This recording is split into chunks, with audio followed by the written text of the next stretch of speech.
शाहीन अफरीदी ने ग्रुप बंदी के सारे रिकॉर्ड्स तोड़ दिए। गैरी क्रिस्टन ने अपने बचाव के लिए औरों के सर भांडे फोड़ दिए। पीसीबी ने वहाब और रज्जाक से मशवरे लेने छोड़ दिए। शब्बो जी ने अदाएं दिखाकर जिम्बाब्वे के हाथ पांव मरोड़ दिए। यार सबसे पहले तो एक फिर से जो हेडलाइन बनी पड़ी है कि शाहीन अफरीदी ने ग्रुप बंदी की है, देश के साथ अत्याचारी करने की कोशिश की है। ये सारी चीजें इसलिए आ रही हैं क्योंकि गैरी क्रिस्टन ने रिपोर्ट दे दी है पीसीबी को। ये सब लड़वाने वाली आंटी का काम अब वही कर रहा है बेचारा। वो भी क्या करे, उसकी भी मजबूरी है। वो नया नया कोच आया और कोच भी आया पाकिस्तान टीम का, आया था वो कोचिंग करने के लिए, लेकिन अब वो बेचारा सफाइयां दे रहा है, अपनी रिपोर्टें पेश कर रहा है लड़ाइयों वाली कि ग्रुप बंदी में कौन इन्वॉल्व है। अबे ग्रुप बंदी क्या वो इन्वेस्टिगेशन ऑफिसर है या कोच है? उसे क्रिकेट सिखानी है या लोगों के पर्दे फाश करने वाली फुप्पी है? वो भी फंस चुका है। उसको भी कहाँ पता था ये इतने बड़े पापी हैं यार। वो तो आया था कोचिंग करने के लिए। वो कई दफा होता है ना, एक गैंग बना होता है, बेचारे किसी नए बंदे को एवं ही बहला फुसला कर वहां तक लाया जाता है। वो समझता है कोई ऐसी कंपनी होगी, वहाँ जॉब मिल जाएगी। वो जब वहाँ पे पहुंचता है तो उसे पता चलता है ये गैंग है। वो भागने लगता है तो अंदर से पकड़ लेते हैं। अरे अंदर तो आइए ना, भाग काहे रहे हो, तनी शर्मा रहे हो। देखो मैं ऐसा वैसा नहीं होता। हम कौन से ऐसे वैसे हैं बे? अंदर आइए चुपचाप, वरना टांगे तोड़ देंगे तुम्हारी। चल। वो बंदा बेचारा उस गैंग में फंस जाता है। ऊपर से अचानक पुलिस का छापा पड़ता है। वो गैंग भी गिरफ्तार और उसके अंदर वो नया बंदा भी गिरफ्तार। अब वो थाने में मायूस बकरी की तरह बैठा होता है कि यार मैं किधर फंस गया, मुझे थोड़ी पता था ये पापी हैं। दो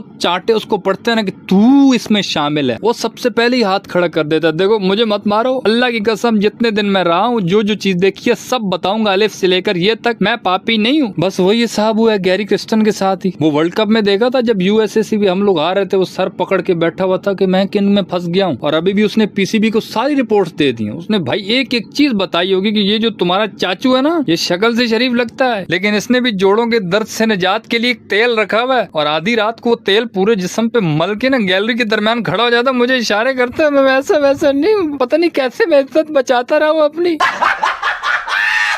बहरहाल जो उसने शाहीन अफरीदी के बारे में बात किया ये तो बात सच है। बाकी उसने ये रिपोर्ट्स में कहा है तुम्हारे लड़के वैसे भी अयाशियां करते रात को 15-16 बजे तक बाहर रहते थे। 15-16 मतलब रात 3-4 बजे तक। और शाहीन अफरीदी किसी की बात नहीं मानता था। कोचेस के साथ इसके झगड़े हुए हैं, मैनेजमेंट के साथ इसके झगड़े हुए हैं, कप्तान के साथ इसके झगड़े हुए हैं। अभी अगर हम सारा ब्लेम शाहीन अफरीदी पे डाल दें तो मेरे ख्याल में ये भी ठीक नहीं होगा, क्योंकि कुछ टाइम पहले की बात है जब शाहीन और हारिस रऊफी बाबर के साथ खड़े हो गए थे, जब वो पहले कैप्टन था और ज़का अशरफ ने उसको हटाने की बात की थी। इन्होंने ट्रेंड चलवाया था हैशटैग सोचना भी मना है कि हम कप्तान के साथ हैं। तब हमारी टीम जुड़ी हुई थी, लेकिन जब तुमने उसको लॉलीपॉप दिया कप्तानी का शाहीन को और एक ही सीरीज के बाद उसे बेइज्जत करके हटा दिया, दोबारा बाबर को कप्तान बनाया, तो भाई हर बंदे की सेल्फ रिस्पेक्ट होती है। उसको भी गुस्सा आया। पहले वो कप्तान नहीं था ना, तो पहले बाबर के साथ होते थे, टीम में अच्छी खासी दोस्ती थी, तो अब सारा ब्लेम उस पर भी नहीं बनता। ये हमारे ऊपर वालों का कमाल है। उनके जो फैसले हैं ये भी एक बहुत बड़ी वजह है जिसकी वजह से आजकल टीम में ग्रुपिंग चल रही है। दूसरी तरफ अगर आप इंडिया को देखो तो अभी उन्होंने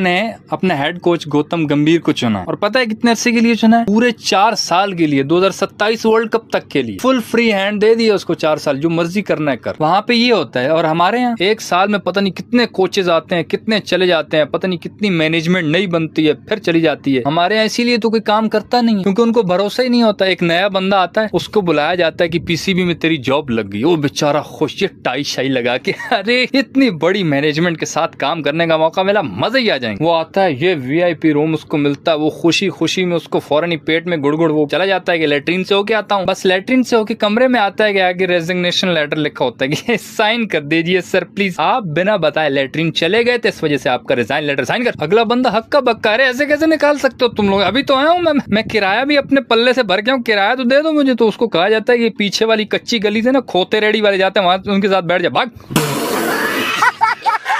अभी वहाब रियाज और रजाक को जो उन्होंने हटाया सिलेक्शन कमेटी से, अब सिलेक्शन कमेटी में तो कोई 7-8 बंदे थे या 10 बंदे थे, लेकिन सिर्फ इन दोनों को हटा दिया, बाकियों को रखा हुआ है। किसी एक सिलेक्टर का तो काम नहीं है ना, सबका एक एक वोट होना था। तो फिर इन दोनों ने ऐसा क्या बिगाड़ा, मैं बताता हूँ। ये दोनों अभी लेजेंड लीग खेलने गए हैं और हमारी जो लेजेंड्स की टीम है वो सेमीफाइनल में पहुंच गई है। तो पीसीबी को इस पे गुस्सा आ गया होगा, तुम लोगों की ये जुर्रत, जो हमारी मेन टीम है उसके तुम लोग सिलेक्टर्स थे और ऐसे बंदे सिलेक्ट किए जो सुपर 8 तक नहीं पहुंचे, और खुद तुम लोग उधर जहाँ खेलने खेलने गए हो, अपनी टीम को सेमीफाइनल तक पहुंचा दिया, क्यों? बस यही तुम्हारा कसूर है, उठाओ बोरी बिस्तर और भागो यहाँ से। जो लेजेंड लीग चल रही है उसमें हमारी टीम पहले तो कोई मैच नहीं आ रही, लेकिन आखिरी मैच एक हारी है साउथ अफ्रीका से। 210-11 इन्होंने बनाए और पीछे तो वो चेज भी कर गया। अजीब बंदे अफ्रीका वाले, वो किसी से कोई मैच जीते ही नहीं थे उससे पहले। हमारी तरफ से शर्जील बड़ा जबरदस्त खेला था, कोई 35-36 बॉलों पर 72 उसने बनाए। अब तो कम से कम उसको ले आओ टीम में। और शुएब मलिक वो तो डबल मजे ले रहे हैं, अपनी फैमिली को भी साथ ले गए, सना जी को भी, और साथ में उसने 26 बॉलों पर 50 बनाई हुई थी। बस ये देख के फिर वही डायलॉग ज़हन में आ जाता है कि दर्जी जब तक जिएगा तब तक सिएगा।